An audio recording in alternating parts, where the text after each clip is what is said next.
Hello there. When I started this series on great chapters of the Bible, I thought I'd do the first 5 books, and here we are today in 1 Samuel. Well, it's the end of the period of the judges, the beginning of the kings and the prophets. But we look again at the history of one woman. It seems that the book of Judges and Ruth and the beginning of 1 Samuel at least, God's got a heart for women who are experiencing pain, and their stories are wonderful lessons for us today. So in this story, in chapter 1 of 1 Samuel, we come across a woman whose name is Hannah. Hannah means gracious or gracious one. She certainly needed to be gracious. There are 4 things that happened to her. Number 1, she got married. Joy! Except her husband's already got another wife. Oh no!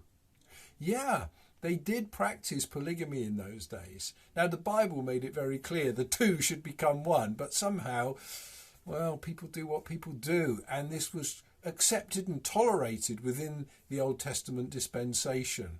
But Jesus made it very clear that was not the case on a permanent basis. Muslims say, well, it's okay, polygamy is the answer to all these single women. But if you read the Bible closely, you'll never find a happy marriage where there's 2 wives. There's always rivalry.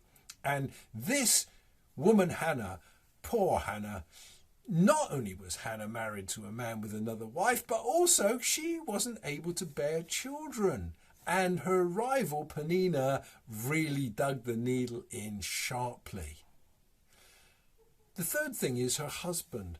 Her husband doesn't really strike me anyway as the sort of bloke who understands his wife's feelings. He just says, well, what's the problem? Pull yourself together, woman. Aren't I better than 10 sons? Well,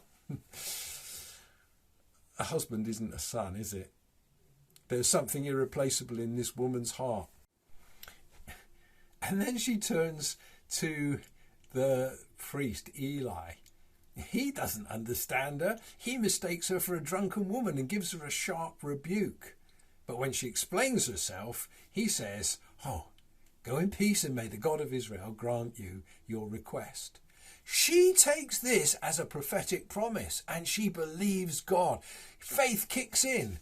She doesn't complain about the fact she's got a rival, she's barren, she's got a husband who doesn't understand, the priest mistook her. No, she pushes past all the offence that those circumstances could have created, and she takes hold of the promises of God, and she conceives and gives birth. The Lord has heard. She calls her son Samuel. That's what it means. The Lord has heard. God has heard.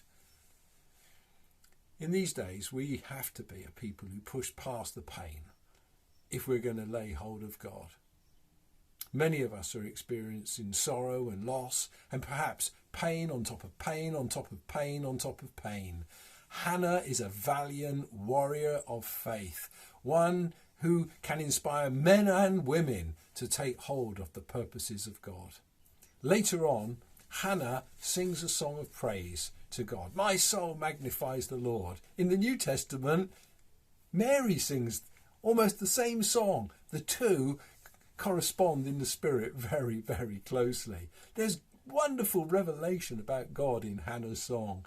She went from bitterness to glorious joy. And God can take you on the same journey. May God bless you, whatever your trials.